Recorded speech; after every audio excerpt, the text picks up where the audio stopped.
Shalom, peuple de Dieu. Shalom. Gloire à Dieu. Alléluia.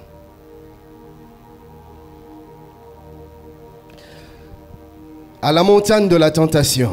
Na ngomba ya kombekama. Hier, nous étions en train de parler des objectifs que l'ennemi poursuivait derrière la tentation. Quand le diable te tente, qu'est-ce qu'il poursuit? Qu'est-ce qu'il veut? Qu'est-ce qu'il cherche?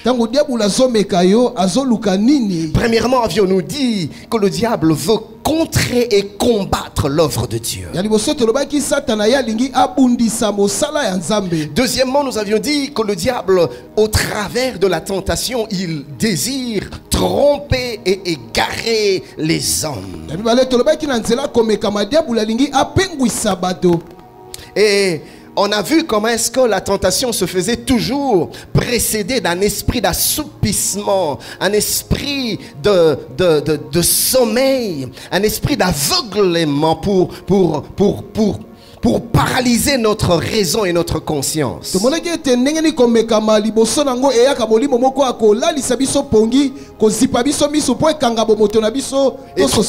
Et troisièmement, ce que le diable recherchait dans la tentation, avions-nous dit, c'était que notre communion avec Dieu soit brisée. Que l'on se retrouve loin de Dieu. Que l'on perde notre attachement et notre connexion avec Dieu. Et ce soir, je commencerai par le quatrième objectif que le diable poursuit. Par la tentation, le diable veut te sortir des desseins de Dieu et pour finalement te détruire.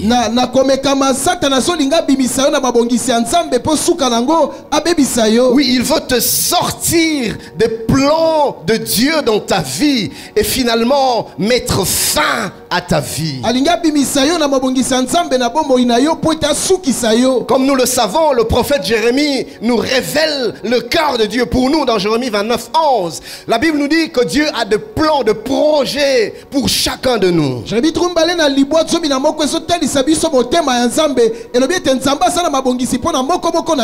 le diable met en place des stratégies pour nous écarter de ces plans que Dieu a prévu pour chacun de nous.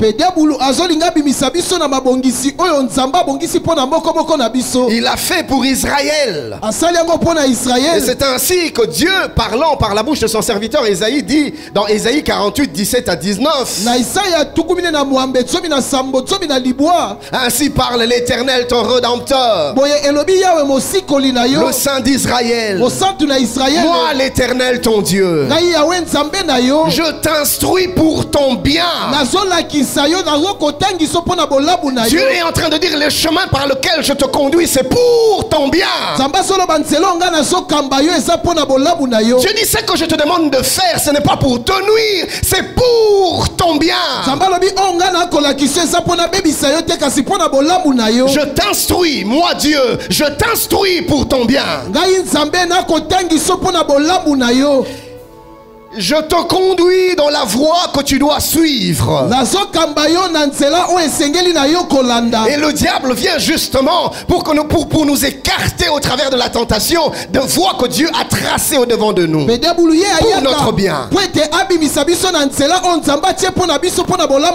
Et Dieu dit au verset 18e, oh Israël, si tu étais attentif à mes commandements, ton bien-être serait comme un fleuve et ton bonheur comme les flots de la mer. Ta postérité serait comme le sable et les fruits de tes entrailles comme les grains de sable. Ton nom serait point effacé, anéanti devant moi. Voilà ce que Dieu est sur le point de faire pour Israël.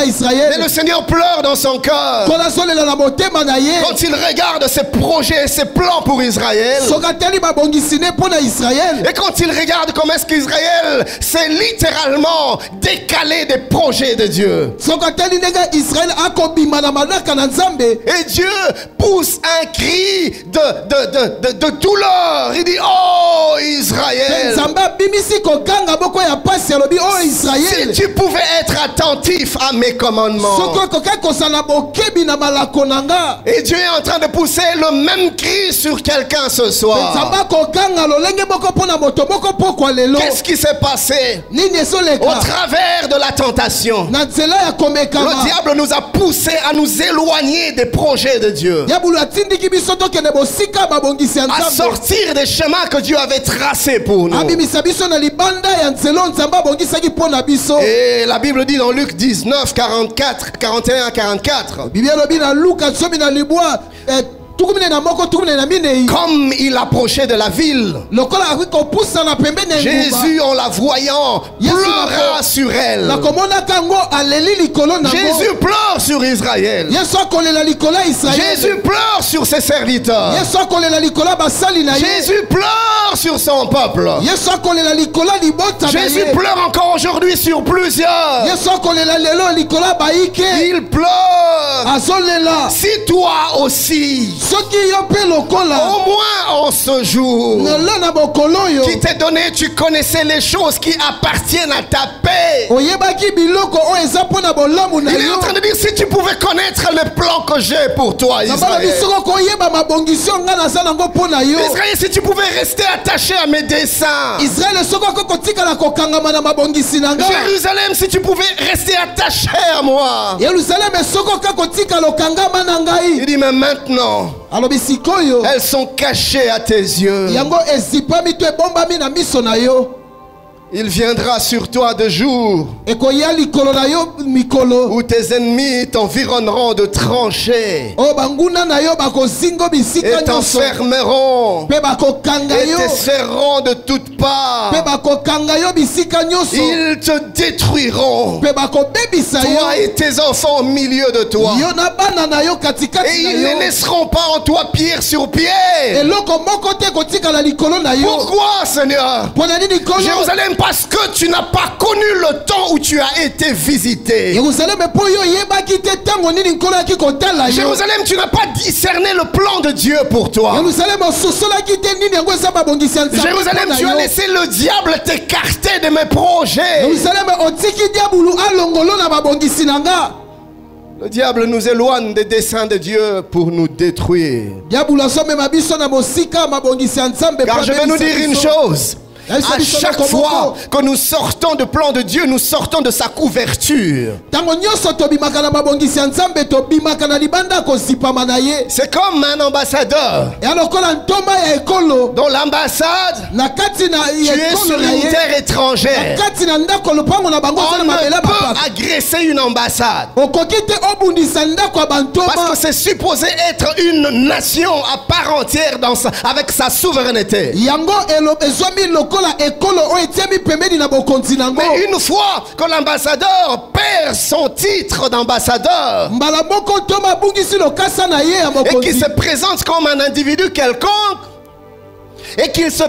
comme un individu quelconque, Pe amitalisi lokola mutu moko lokola moto nyonso. qu'est-ce qui se passe? Nini ezoleka? Il perd ce qu'on appelle l'immunité diplomatique. Abungisi o babengaka kobatelama ya bantoma. Il perd sa protection. Abungisi kobatelama Il ya ye. perd son bouclier. Abungisi nguba On na peut faire ye. de lui tout ce qu'on veut. Okosala ne nyonso oyo lingi. Parce qu'il est sorti de la couverture de protection. Po ye abimi na sa kobatelama. C'est exactement ce qui se passe. Elolenge moko esoleka. Quand nous sortons des desseins de Dieu, Tango tozobima na mabongisi ya quand nous Nzambe. sortons de chemin que Dieu trace pour nous, Tango tobimi na mabongisi oyo Nzambe atie mpo na biso. nous sortons aussi de sa couverture. Tobimi pe libanda ya kobongisa Dieu dit à Israël, Nzambe abisi Israël. l'ange de la mort va passer. Angelu na kufa koleka. Mettez le sang sur le linteau de vos portes. Botia makila na ekuki. Le problème ici, ce n'est pas le peuple.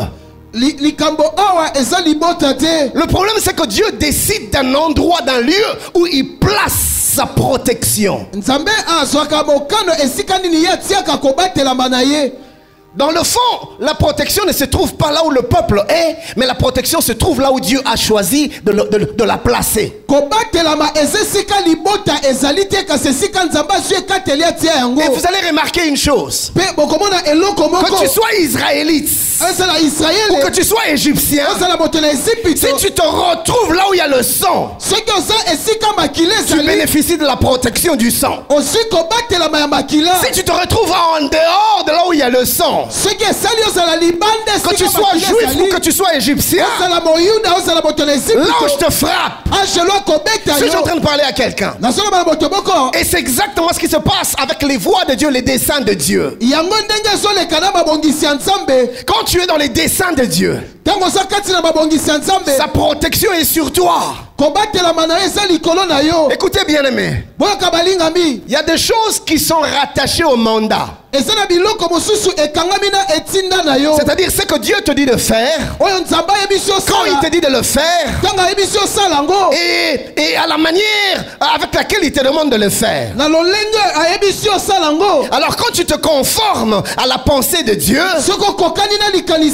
tu bénéficies des avantages rattachés à ce mandat-là. Et le diable connaît cela. Voilà pourquoi ce qu'il cherche, c'est de nous écarter, de nous sortir des chemins tracés par Dieu. Ainsi on devient vulnérable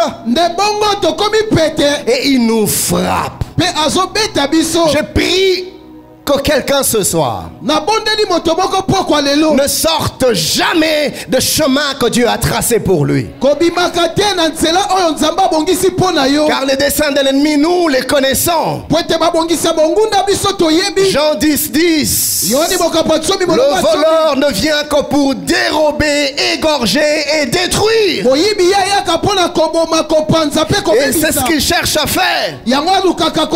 Mais ne pouvant pas t'atteindre, qu'est-ce qu'il fait? Il te sort du lieu de la protection. Et dès que tu deviens vulnérable, il te frappe. Mais le diable sait qu'il n'a aucune force d'entrer là où Dieu t'a placé, te prendre et te sortir. Le diable sait qu'il n'a aucun pouvoir, il n'a aucun droit, et il essaye de te faire collaborer, participer à ta propre destruction par le moyen de la tentation. Ne pouvons pas te tirer de là où tu es. Il vient te séduire afin que toi-même que tu sortes du lieu de la protection. Et une fois en dehors, tu deviens vulnérable et il peut faire ce qu'il a envie de faire. Que le diable ne te séduise pas. Juge 16, 21, 26, la Bible déclare: les Philistins saisirent Samson et lui crevèrent les yeux. Ils le fit descendre à Gaza et le lièrent avec des chaînes d'airain. Ils tournaient la meule dans la prison. Qu'est-ce qui fait que ce puissant homme devient si vulnérable? Il a succombé à la tentation. Et l'onction de Dieu est partie. La protection de Dieu est parti. Le bouclier de Dieu est parti. Or les princes des Philistins s'assemblèrent pour offrir un grand sacrifice à Dagon, leur Dieu. Et pour se réjouir, ils disaient: notre Dieu a livré entre nos mains Samson, notre ennemi. Et quand le peuple le vit, ils célébrèrent leur Dieu en disant: notre Dieu a livré entre nos mains notre ennemi. C'est lui qui ravageait notre pays et qui multipliait nos morts. Et dans la joie de leur cœur, ils dirent qu'on appelle Samson et qu'il nous divertisse. Ils firent sortir Samson de la prison et il joua devant eux. Quel opprobre, quelle honte, quelle humiliation. Le grand Samson, le puissant Samson, la Bible déclare, Samson se met à jouer devant les Philistins. Samson fait le guignol. Samson fait le bouffon. Samson, le roi de Dieu, l'appelé de Dieu, le serviteur de Dieu. Samson, l'homme qui pouvait terrasser des milliers de personnes rien qu'avec une mâchoire, l'homme qui pouvait déchirer le lion. Samson, l'homme qui pouvait déplacer des grandes portes. Samson, regardez ce que tu es devenu. Samson, c'est pas à ça que Dieu t'avait appelé. Dieu avait un plan sur toi. Tu avais une mission que tu avais reçue de Dieu. Mais qu'est-ce que tu fais là? Au lieu de battre tes ennemis, tu joues au bouffon, au guignol, et pour divertir tes ennemis. Samson, qu'est-ce qui se passe? Je vais vous dire ce qui s'est passé. Le diable a sorti Samson des plans et des desseins de Dieu par le moyen de la tentation. Notez cette vérité. Satan n'est malheureusement pas le seul instigateur de la tentation.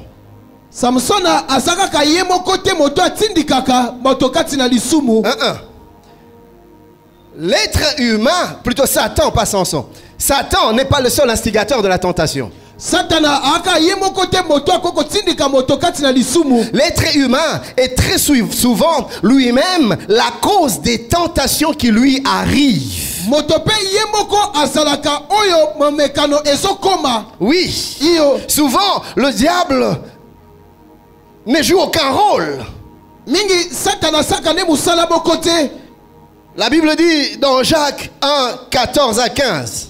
La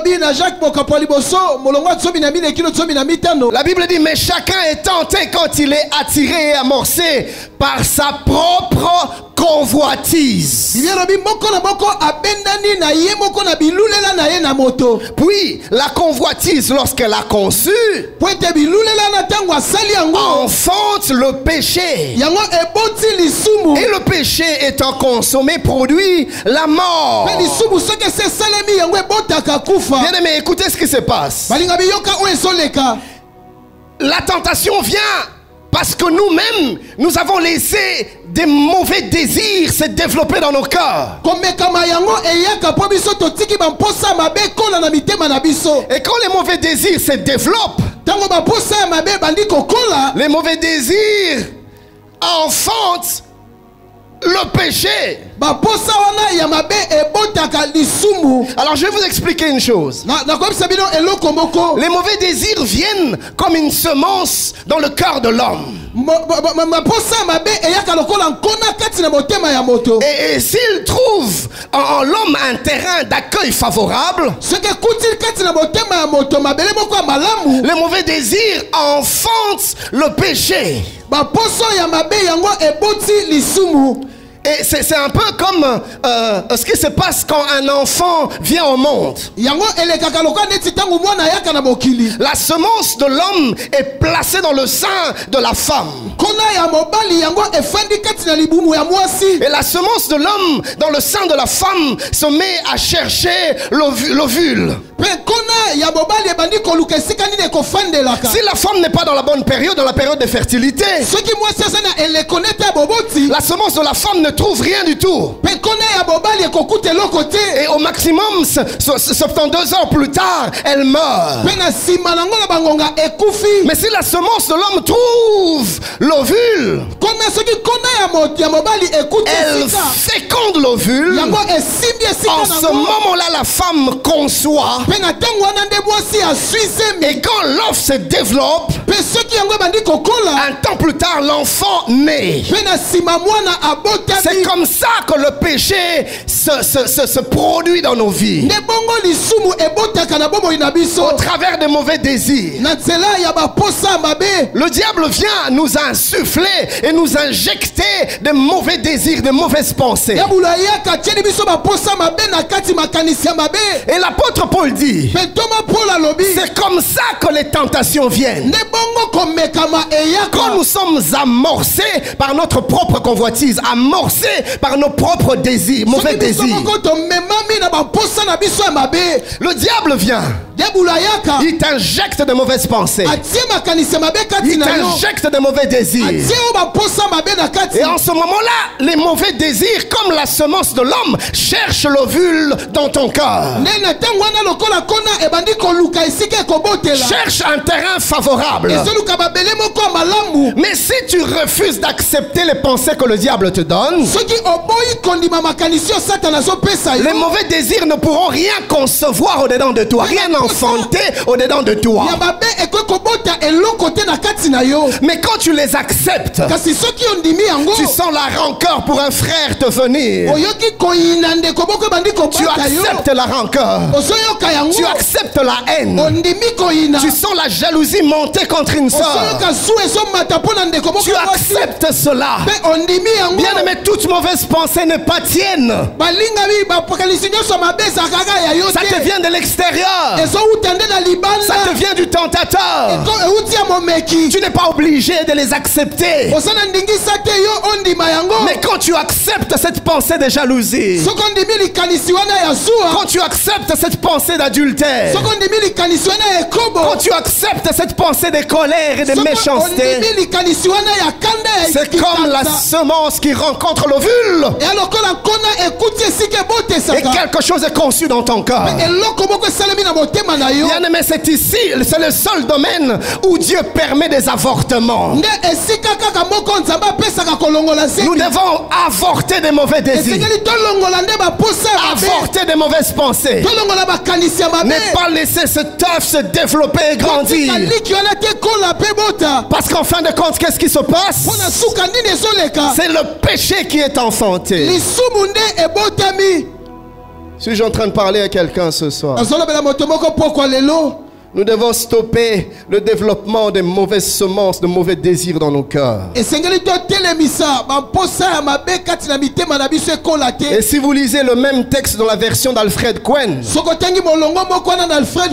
la Bible déclare: voilà plutôt ce qui se passe lorsque nous sommes tentés. Ce sont les mauvais désirs que nous portons en nous qui nous appâtent, qui nous attirent, qui nous séduisent et qui nous entraînent. Or, le mauvais désir, si nous lui cédons, si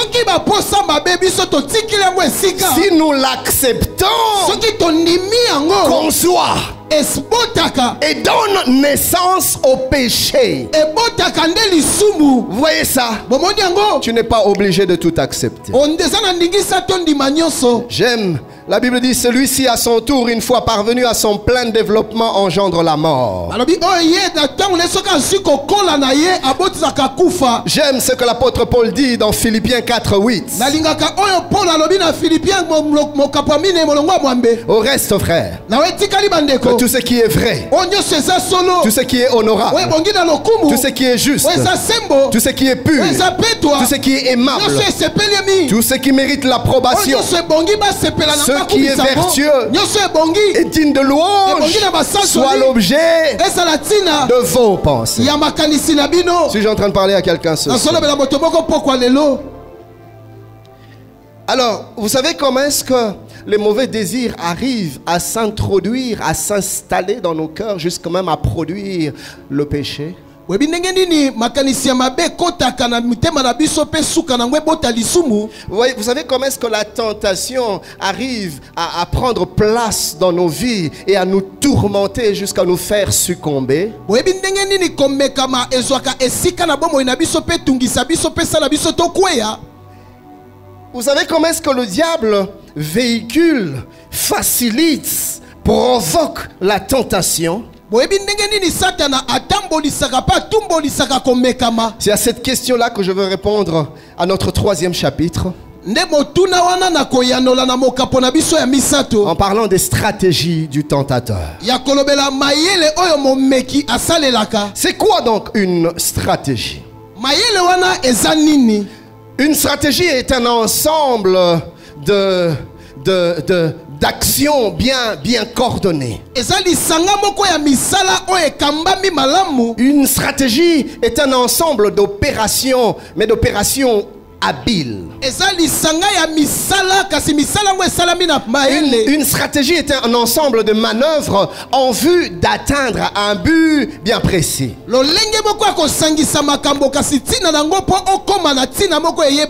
Alors notez une chose importante à souligner. Notre adversaire, le diable, ça nous devons savoir, est un être très rusé. Le diable est très rusé. Rusé. La Bible dit dans Genèse 3:1, le serpent était le plus rusé de tous les animaux des champs que l'Éternel Dieu avait fait. Le serpent ici, c'est l'image du diable, Satan, le serpent ancien. La Bible nous dit qu'il est rusé.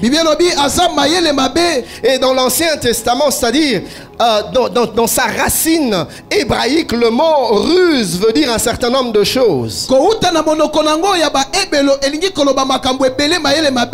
Ce mot a été tiré d'un mot hébreu, aram. Aram qui veut dire malin, astucieux. Et dans le Nouveau Testament aussi, il y a 3 termes grecs qui ont été traduits par ruse.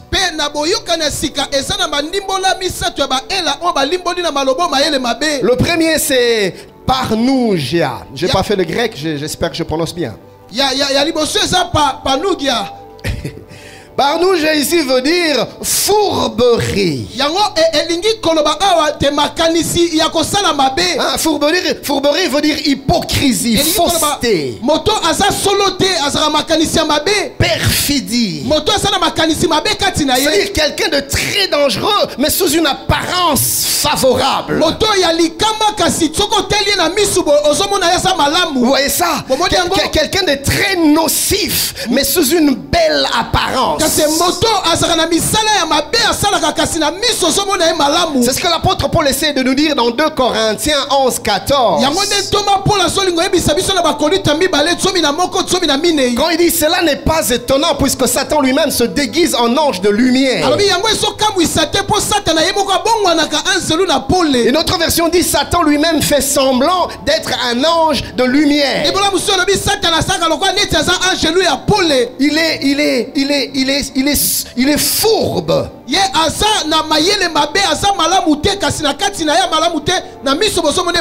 Alors il y a un autre terme en grec qui traduit d'où est tiré le mot ruse, c'est parnourgeois. Parnougos plutôt. Parnougos ici veut dire sournois.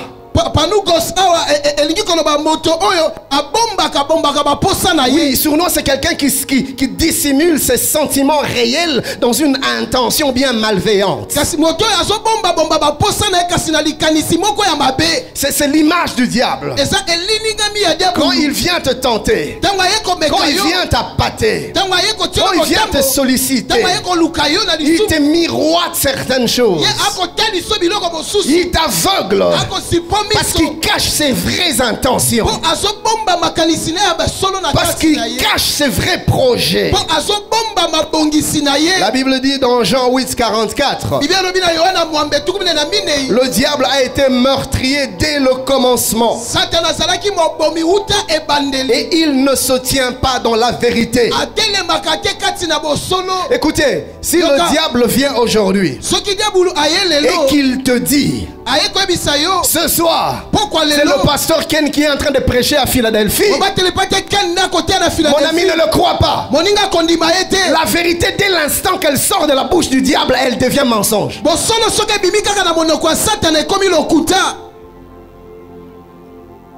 La Bible dit parce qu'il n'y a pas de vérité en lui.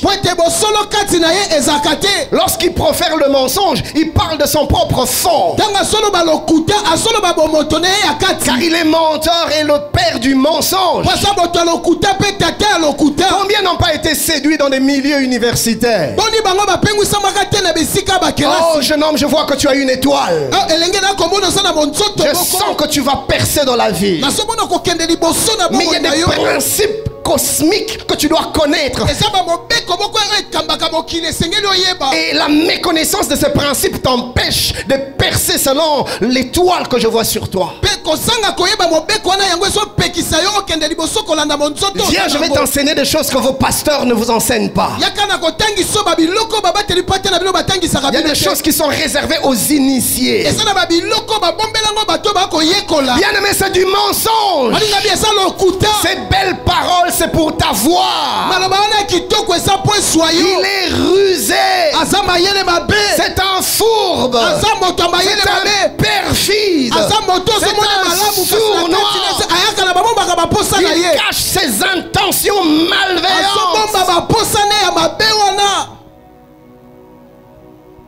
Et le troisième terme, c'est dolos, qui veut dire l'heure. L'heure. Kokosa. Oui, présente ça comme ça. L'heure ici veut dire appât. Vous voyez un peu l'appât qu'on utilise quand on pêche. C'est qu'on utilise pour attirer les poissons. L'heure, c'est ça, c'est cet appât là.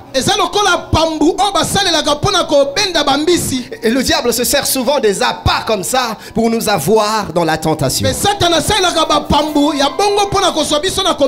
Et le diable dans sa ruse utilisera des astuces. Il utilisera de l'ingéniosité. Il utilisera de malignité pour nous séduire et nous attraper finalement dans ses pieds. J'ai pris que le Seigneur nous donne le discernement des esprits, afin que nous puissions être capables de voir à distance les pièges que le diable cache derrière la tentation.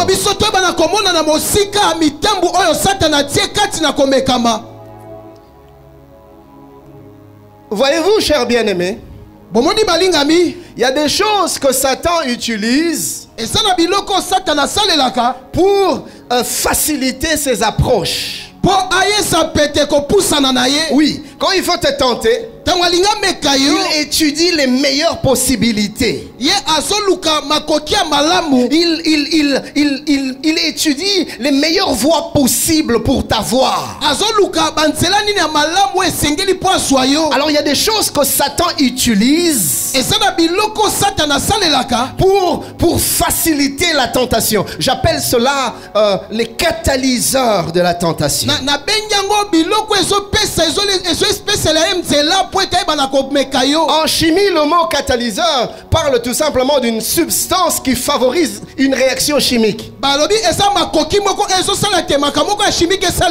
Et le catalyseur peut aussi être défini comme un élément qui déclenche ou qui provoque une réaction par sa seule présence.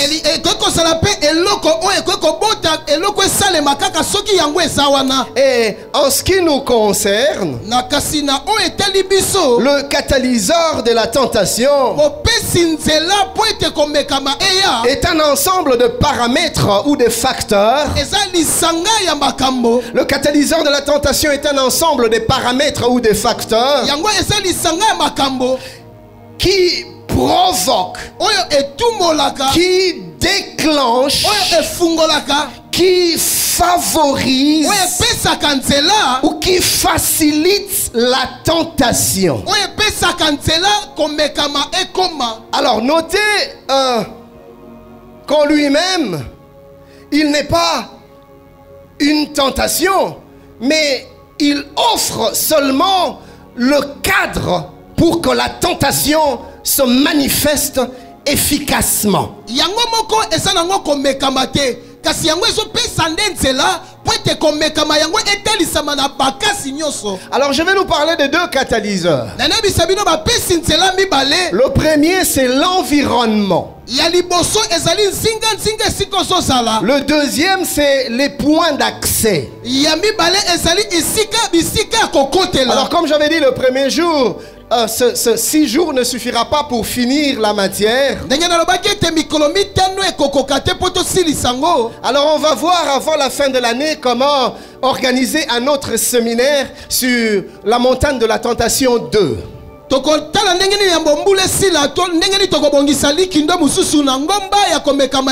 Aujourd'hui et demain, je nous parlerai de ce premier catalyseur, l'environnement.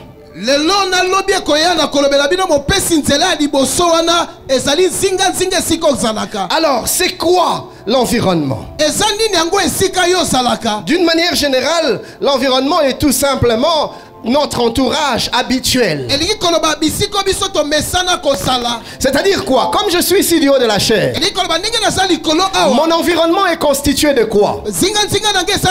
Mon environnement immédiat est constitué de Pasteur Freddy, de la chorale, de la chair, des baffles, de ce tableau. C'est des éléments qui constituent mon environnement immédiat.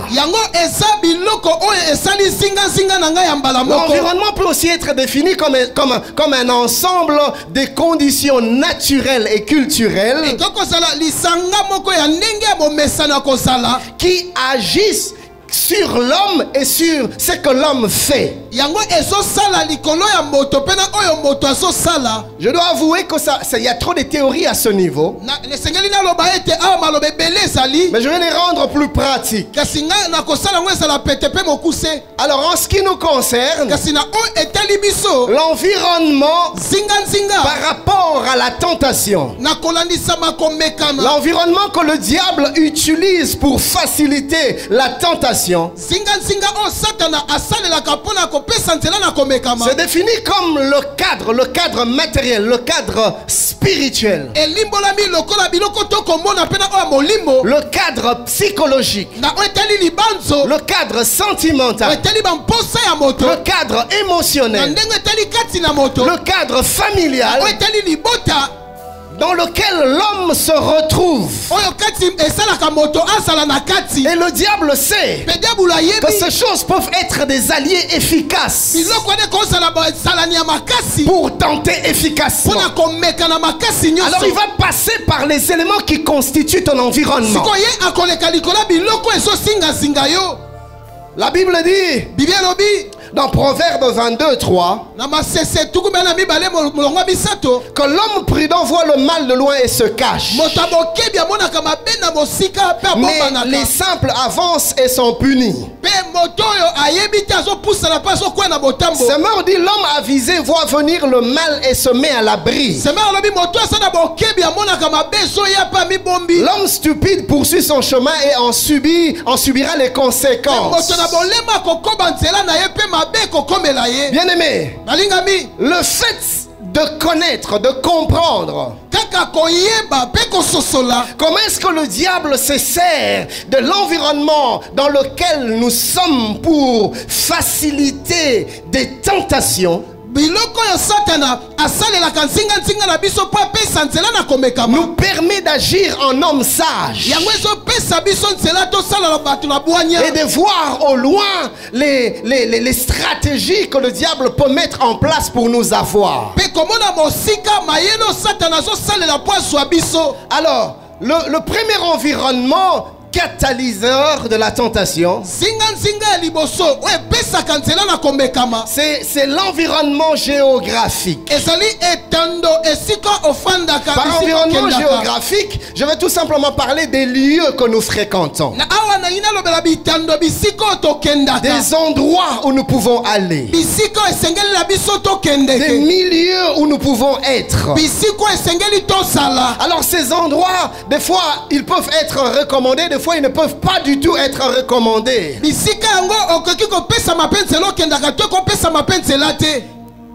Le diable peut se servir efficacement d'un endroit où tu vas souvent pour te tenter. Lisez avec moi Proverbe 7. 6 à 10. Et c'est là que je vais être pratique. La Bible déclare: j'étais à la fenêtre de ma maison et je regardais à travers mon treillis. J'aperçus parmi les stupides. Je remarquais parmi les jeunes gens un garçon dépourvu de sens. Écoutez ça. Il passait dans la rue près de l'angle où se tenait une de ses étrangères. Et il se dirigeait lentement du côté de sa demeure. C'était au crépuscule, pendant la soirée, au milieu de la nuit et de l'obscurité. Et voici, il fut abordé par une femme ayant la mise d'une prostituée et la ruse dans le cœur. Mes amis, remarquez une chose. Ce jeune homme, il traîne dans des coins de rue, mais pas n'importe où. La Bible dit des rues où habitait une prostituée. Et ce jeune homme se dirige lentement vers la maison de la prostituée. Mon ami, qu'est-ce que tu fais là? Même pas le jour, mais la nuit, dans l'obscurité.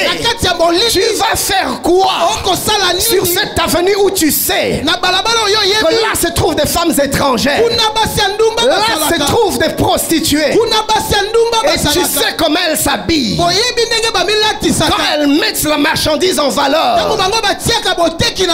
Des petites jupes, des petites blousettes, et elles prennent des positions remplies de suggestions. Tu le sais, et même ils t'appellent. Tonton Bazarabanies Nabiso. Nous tous on est leurs oncles. Et tu connais là où elles sont. Et ce jeune homme, la Bible déclare,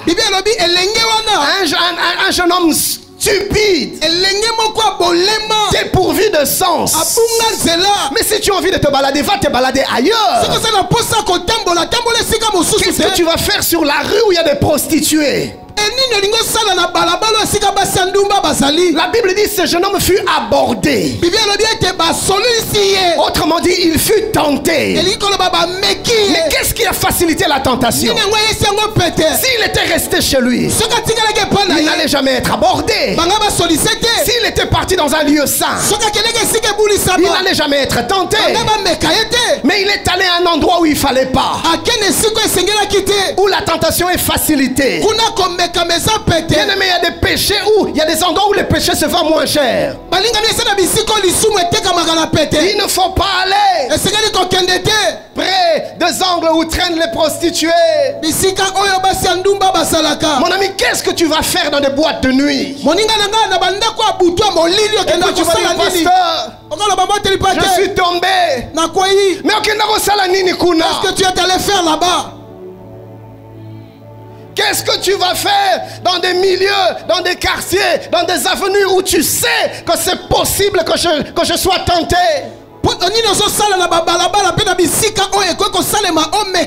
On te voit dans un endroit obscur avec une soeur ou avec un frère. Mon ami, vous faites quoi là dans le noir? Dans des endroits isolés. Rien que vous deux.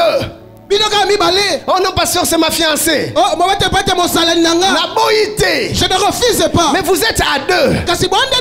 Dans un endroit isolé. Vous n'êtes pas des bendés. Écoutez, il y a des endroits qui sont des catalyseurs de la tentation. Tu vas chez ton fiancé et vous voulez parler des projets de mariage. Vous êtes allé parler où? Dans sa chambre. Tu es assis sur le lit. Et puis vous vous regardez dans les yeux. Et puis tu viendras au bureau. Nous sommes tombés, papa. Et s'il y a une phrase que je n'aime pas, c'est qu'on me dise, pasteur, je ne sais même pas comment c'est arrivé. Tu ne sais pas comment c'est arrivé. Tu t'es retrouvé dans sa chambre comment? Vous êtes tombé où? Sur la rue? Non. De quoi une chambre na chambre de qui? Nini. Tu es allé faire quoi? Alors arrête de me dire, pasteur, je ne sais pas comment c'est arrivé. Non. Tu es stupide. Tu es pourvu de sens. Ah, ce n'est pas moi. C'est comme ça que la Bible te qualifie.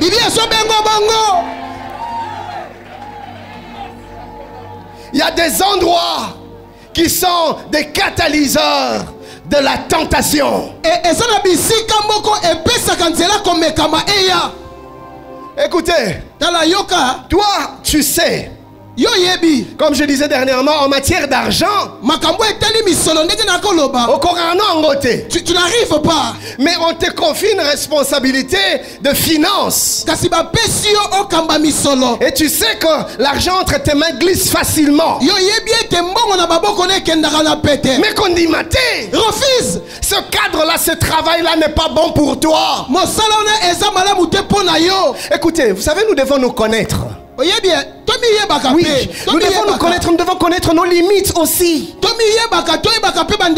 Et être sincère avec nous-mêmes.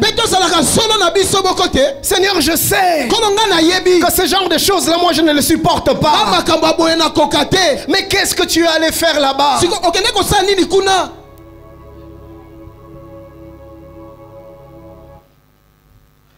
La Bible dit dans Matthieu 6, 29 à 30. Si ton œil droit est pour toi une occasion de chute,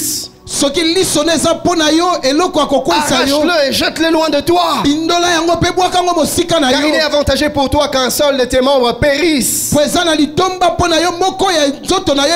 et que ton corps entier ne soit pas jeté dans la gêne. Et si ta main droite est pour toi une occasion de chute, coupe-la et jette-la loin de toi. Car il est avantagé pour toi qu'un seul de tes membres périsse et que ton corps entier n'aille pas dans la gêne. Si tu connais tes faiblesses, alors mets des limites. Là, je n'irai jamais. Toi, tu sais que tu as un problème avec l'alcool. Mais tu te retrouves dans un environnement où les gens boivent, où les gens offrent de la bière. Et puis tu viens pleurer. Pasteur, il me faut une délivrance. Pasteur, j'ai besoin d'une délivrance. L'esprit de l'alcool les amacasse. C'est très fort. Non, là ce n'est pas une délivrance. Tu as besoin de discipline. Évite des endroits où tu sais que tu seras tenté et le problème sera résolu. Tu sais que tu as des faiblesses sexuelles. Mais on te voit tout le temps avec tes anciennes fréquentations. Ah, pasteur, que les bons c'est que Est-ce que c'est interdit d'être des amis de qui camarade Sili, la Bible déclare, ne sont plus des amis. Ne vous y trompez pas. Les mauvaises compagnies corrompent les bonnes mœurs. Il faut aussi la nakaka. C'est fini, nous. Pas d'amitié. Bonjour, bonjour. On se voit sur la route, on se salue seulement. Si on se voit pas, ne m'appelle pas. Ma soeur, efface son numéro. Avant effacer, on bloquait, non, l'ongolien. Pasteur Ken, je n'arrive pas à comprendre. Il ne fait que m'appeler. Et quand j'entends sa voix, papa n'a aucun karaté. On répond à nous appelle. Comment tu arrives à répondre? Mais on décroche pas. Pourquoi tu as répondu? Oh pasteur, je ne sais pas comment nous sommes tombés. Tu dis pasteur, je ne sais pas.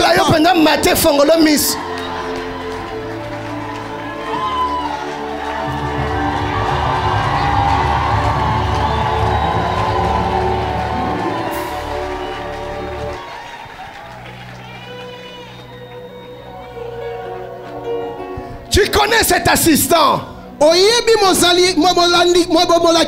sais que lui il tire sur tout ce qui bouge. Tu connais sa réputation. Tu sais qu'il demande de l'argent. Pasteur Ken. Je t'ai juste vérifié mes comptes.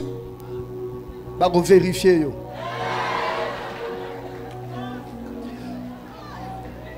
Le premier environnement, c'est l'environnement géographique. Regarde 2-3 personnes, dis-leur désormais il y a des endroits où tu ne peux plus aller. Ne pas plus là-bas. Ne pas plus.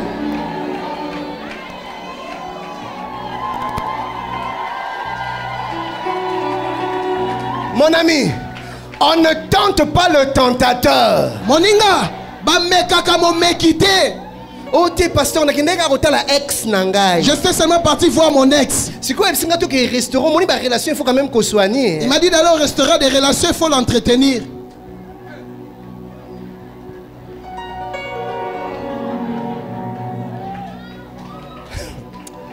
Le deuxième type d'environnement, je parlerai de l'environnement relationnel. L'environnement relationnel. Alors, une relation peut être définie comme un lien, comme une connexion, comme un rapprochement, comme une interconnexion. Vous voyez ça? Une relation est un lien, un rapprochement, une connexion, une interconnexion entre deux ou plusieurs personnes. Alors avant d'aller plus loin, je vais vous expliquer un certain nombre de choses. Il existe plusieurs types de relations. Quand il s'agit du travail, on parle de relations professionnelles. Et en matière de sentiments, on parle de relations amoureuses. En s'agissant d'amitié, on parle des relations amicales. Et dans la famille, on parle des relations familiales. Alors notez ces 4 vérités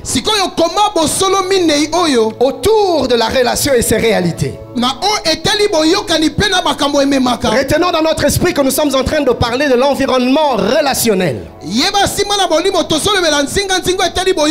C'est-à-dire comment est-ce que le diable se sert de nos relations pour faciliter, pour conduire, pour déclencher, provoquer la tentation. Première vérité à connaître autour des relations, c'est que la pertinence d'une relation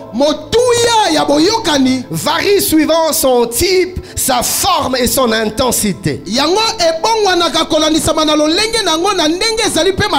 Qu'est-ce que cela veut dire? Cela veut dire tout simplement que la force d'une relation n'est pas toujours pareille. Je prends l'exemple d'une relation amoureuse. La force de la relation amoureuse n'est pas comparée par exemple avec la force de la relation amicale ou de la relation professionnelle par exemple. Deuxième vérité, les différentes personnes en présence dans une relation exercent une influence réciproque l'un sur l'autre.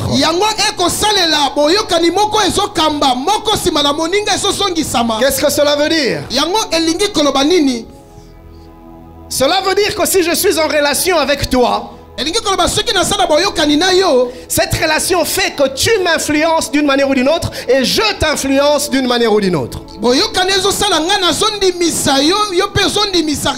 Je vais donner un exemple.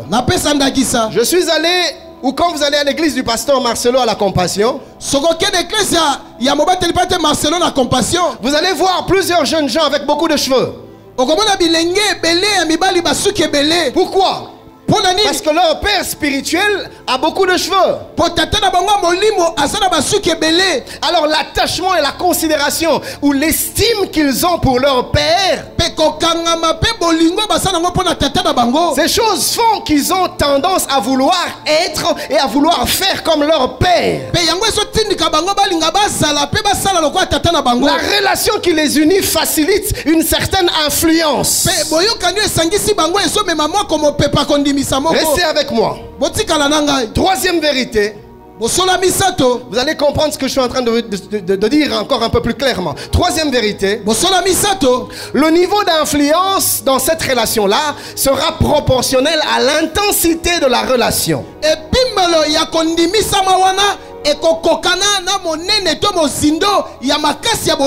C'est-à-dire, plus une relation est forte, plus l'influence sera forte.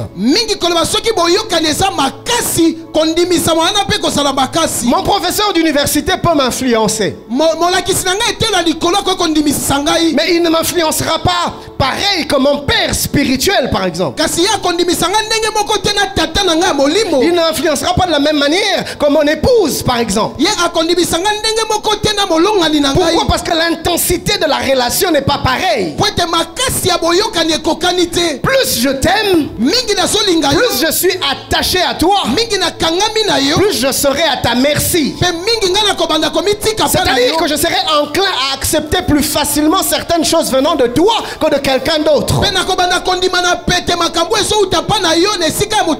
À cause du type de relation qui nous unit. Alors maintenant écoutez la quatrième vérité. Le diable, connaissant toutes ces réalités, utilisera des relations pour nous tenter. Il utilisera cet environnement relationnel comme un canal pour nous pousser au mal. Quelques cas pratiques. Dans Genèse 4:6, la Bible déclare: la femme vit que l'arbre était bon à manger et agréable à la vue, et qu'il était précieux pour ouvrir l'intelligence. Elle prit de son fruit et en mangea. Elle en donna aussi à son mari qui était auprès d'elle, et il en mangea. Le diable sait que si je veux avoir Adam, je dois trouver la corde sensible. Je dois trouver la faiblesse d'Adam. Qu'est-ce qui sera? Comment est-ce que je pourrais avoir plus d'efficacité dans la tentation devant Adam. Et c'est là qu'il cherche l'environnement relationnel. Il veut se servir de la capacité que Ève a d'influencer Adam. Parce que le cœur d'Adam est ouvert à Ève. Il a une certaine faiblesse pour sa femme. Alors il touche le côté le plus faible et il fait tomber la femme. Et il donne à la femme la mission de faire le reste auprès de son mari. C'est ainsi que plusieurs tombent plus facilement dans les tentations quand le diable utilise des personnes qu'ils aiment. Si tu m'aimes, couche avec moi. Pasteur, non, je n'arrive pas. Il a dit qu'il va me lâcher. Si je ne couche pas, je parlais avec une jeune fille. J'avais mal dans mon cœur. Elle est venue pleurer dans mon bureau. Je suis tombé. Moi je lui dis écoute, cette relation t'éloigne de Dieu. Éloigne-toi de lui avant qu'il ne soit trop tard. Écoutez ce qu'elle me dit.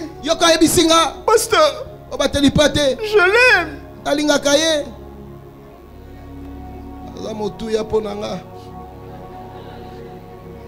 Justement, le diable joue sur ça. Parce qu'il cherche tes points faibles. Il sait que si c'est quelqu'un d'autre, tu ne voudras pas.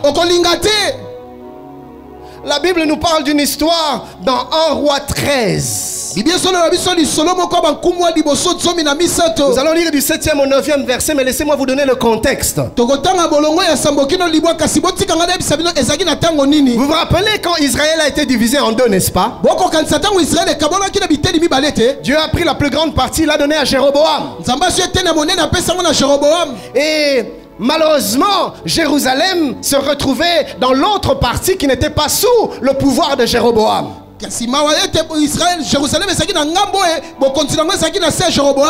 chaque année, le peuple quittait le royaume du nord, là où Jéroboam dirigeait, pour aller dans le royaume du sud, à Jérusalem, pour adorer Dieu.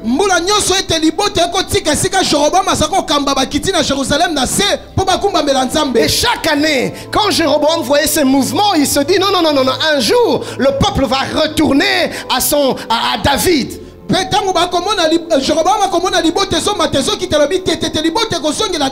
que de l'autre côté c'était Roboam, le petit-fils de David, le fils de Salomon, qui était roi. Alors Jéroboam a fait des veaux d'or. Il a placé l'un à Dan et l'autre à Bethel. Et il dit au peuple, vous n'avez plus besoin d'aller à Jérusalem. Adorez votre Dieu ici, c'est vos d'or, c'est votre Dieu. Et lui-même, il a engagé, il a consacré des sacrificateurs pour pousser le peuple, conduire le peuple à l'idolâtrie. Et Dieu n'avait pas aimé les actes de Jéroboam. Alors Dieu a envoyé un prophète qui est venu de Juda. Il est monté à Bethel, là où il y avait l'un de ses veaux, pour blâmer Jéroboam à cause de son idolâtrie. Et il lui a parlé avec hardiesse de la part de Dieu. Et Jéroboam n'avait pas apprécié cela. Un but de lui-même. Aussi roi qu'il était, il a regardé ce jeune prophète et il a dit à ces gens, arrêtez-moi cet homme, saisissez-le. La Bible déclare, quand il a fait ça, son bras est resté suspendu. Il s'est rendu compte qu'il ne pouvait plus baisser son bras. Il essaye de bouger son bras était resté sèche. Sec plutôt. Et il s'est mis à supplier le jeune prophète. Homme de Dieu, implore ton Dieu. Il me pardonne. Afin que ma main descende. L'homme de Dieu compatissant qu'il était. 3 jours. Si c'était moi, j'allais te laisser 3 jours. Orgueilleux. L'homme de Dieu compatissant qu'il était, il a imploré Dieu. Dieu lui a fait miséricorde. Sa main est descendue. Et c'est là que nous sommes au verset 7e. Le roi Jéroboam donc dit à l'homme de Dieu, entre avec moi dans la maison. Tu prendras quelque nourriture. Je te donnerai un présent. Après avoir vu la puissance qui accompagnait le jeune homme, il a changé d'attitude. Mon ami, nous avons besoin de la puissance dans la maison de Dieu afin de convaincre certains cœurs. Il est devenu tout petit. Viens, entre avec moi. Viens, je te donnerai de la nourriture. Mais écoutez la réponse de l'homme de Dieu. L'homme de Dieu dit au roi, quand tu me donnerais la moitié de ta maison, je n'entrerai pas avec toi. Il n'a pas tremblé devant le roi. Il est resté ferme. Il connaissait celui qu'il servait. Il dit, ce n'est pas un roi qui va m'impressionner. Je ne chancellerai pas. Il dit, je ne mangerai point de pain et je ne boirai point d'eau dans ce lieu-ci. Pourquoi? Il avait reçu des instructions précises de la part de Dieu. Verset 9e. Car cet ordre m'a été donné par la parole de l'Éternel. Tu ne mangeras point de pain et tu ne boiras point d'eau et tu ne prendras pas à ton retour le chemin par lequel tu seras allé. Et quand le tentateur a échoué, il se rend compte qu'il doit changer de stratégie. Il veut faire jouer ce que je pourrais appeler une relation de hiérarchie. Le diable veut se servir de roi. Du roi, de son autorité, pour pousser l'homme de Dieu à pécher. Comment est-ce que tu réagis quand la tentation passe par ton chef au bureau? Ton chef te dit, change de chiffre. Tu sais que tu ne peux pas. Comment tu réagis? Mais pasteur Aza, chef Nangai. Comment tu réagis? Ton chef te dit, modifie, falsifie ce rapport. Comment est-ce que tu réagis quand le chef te dit, coupe les primes? Tu sais que c'est un ordre injuste. Comment réagis-tu quand la tentation vient de la hiérarchie? Le jeune prophète n'a pas craint le roi. Écoutez-moi. Quand avec l'autorité terrestre, le tentateur voit qu'il ne réussit pas, il veut faire jouer un autre type de relation. Il cherche une autorité spirituelle. Alors nous sommes toujours au chapitre 13e, mais au verset 11e. La Bible déclare, or il y avait un vieux prophète qui demeurait à Bethel. Verset 14. Il alla après l'homme de Dieu, après le jeune homme, le jeune prophète. Et il le trouva assis sous un térébinthe. Alors il lui dit, viens avec moi à la maison et tu prendras quelque nourriture. Mais il répondit, je ne puis ni retourner avec toi ni entrer chez toi. Je ne mangerai point de pain. Je ne boirai point d'eau avec toi en ce lieu-ci. Car il m'a été dit, par la parole de l'Éternel. Tu n'y mangeras point de pain et tu n'y boiras point d'eau. Et tu ne prendras pas à ton retour le chemin par lequel tu seras allé. Et le vieux prophète lui dit: ah, moi aussi je suis prophète comme toi. Et un ange m'a parlé de la part de l'Éternel et m'a dit: ramène-le avec toi dans ta maison et qu'il mange du pain et boive de l'eau. La Bible dit: il lui mentait. Le diable se dit: petit, ce petit croit à la prophétie. Je sais comment la voir. Je vais me servir du terrain prophétique. Il change de stratégie. Si je lui dis: épouse cet homme, elle croira pas. Parce qu'Abon elle a raté. C'est un païen. Or elle croit aux prophéties. Alors je vais lui envoyer un prophète pour lui dire: ah maman, j'ai eu un rêve. J'ai entendu la voix de Dieu me dire: ce jour-ci, il y a un homme qui te fait la cour, mais c'est un païen. Tu es en train de refuser. Mais Dieu me dit de te dire: accepte, car celui qui l'envoie. Et c'est là que plusieurs de nos sœurs ont succombé. Ils ont contracté des relations avec des hommes avec qui elles ne devaient pas. Parce que le diable s'est servi d'une autorité spirituelle. C'est ainsi que plusieurs de nos sœurs ont été abusées. Parce qu'on s'est servi, le diable est passé par un homme de Dieu. À cause de ton respect que tu as pour l'homme de Dieu, ta réflexion, ta raison est amoindrie. Et tu as tendance à faire tout ce que l'homme de Dieu te dit. Papa Moutumishi.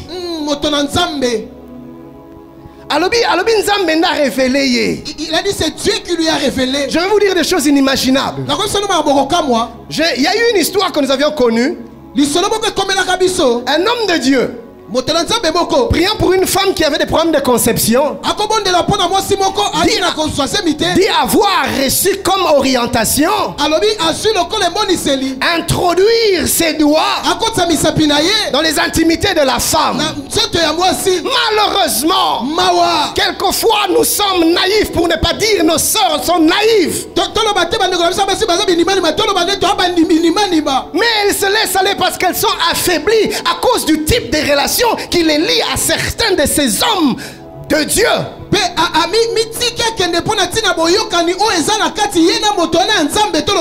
Vous savez, chers bien-aimés, je vais vous dire une chose. Des fois, la tentation vient de l'intérieur. Et le diable sait que de l'extérieur, j'aurais du mal à la voir. Remarquez qu'ici, le vieux prophète représente l'extérieur. Plutôt, le roi Jéroboam représente les gens de l'extérieur. Mais le vieux prophète représente les gens de l'intérieur. Qu'est-ce que je veux dire par là?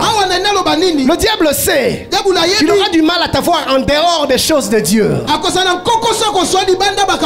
dehors de l'église. Alors il s'infiltre parmi nous. Combien de jeunes sœurs ont été déflorées dans l'église? Quand elles étaient dans le monde, elles étaient vierges. À l'église, elles sont tombées entre les mains des rapaces et de vautours qui ont abusé d'elles. Mais elles étaient fragilisées par quoi? Par ces liens-là. C'est l'homme de Dieu.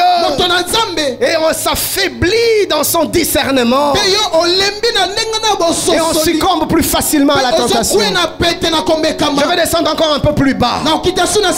Combien nous tombons facilement dans les péchés comme la médisance, les calomnies parmi les enfants de Dieu. On a comme l'impression un péché qui s'est commis entre enfants de Dieu perd sa gravité.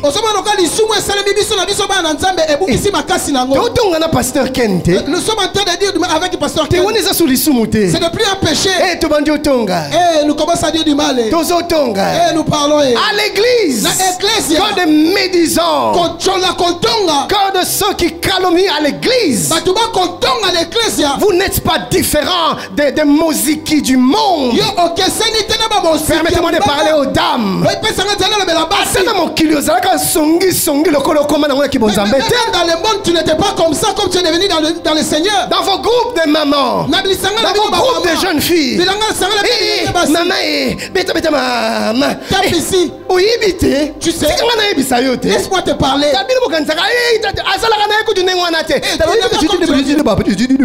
Moi j'étais chez lui à la maison, j'ai vu comment elle dort, j'ai vu sa maison, j'ai vu son salon.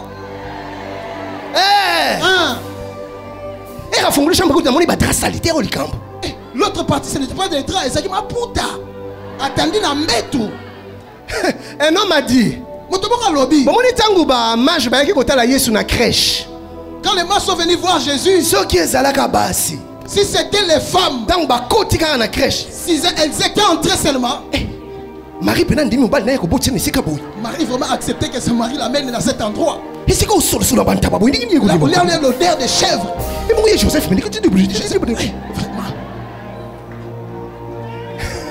Voilà, et bon, si on a souka, à la fin, tu m'as partagé que tu as requête, tout le monde est la pizza pour nous. Je t'avais donné comme une requête compris pour ça. C'est un péché. Mais le diable sait que si c'est une païenne qui vient faire du commérage, on résister. Tu vas résister. Alors à changer de terrain. Il change de terrain. Il change d'environnement. Il vient du côté où il sait que tu es faible, tu baisses un peu les gardes. C'est ainsi que des chrétiens tombent dans le péché. Quand le diable se sert des domaines où ils sont fragiles. Le diable ne pouvant séduire l'homme de Dieu par le roi décide de changer de stratégie, de le séduire par le prophète.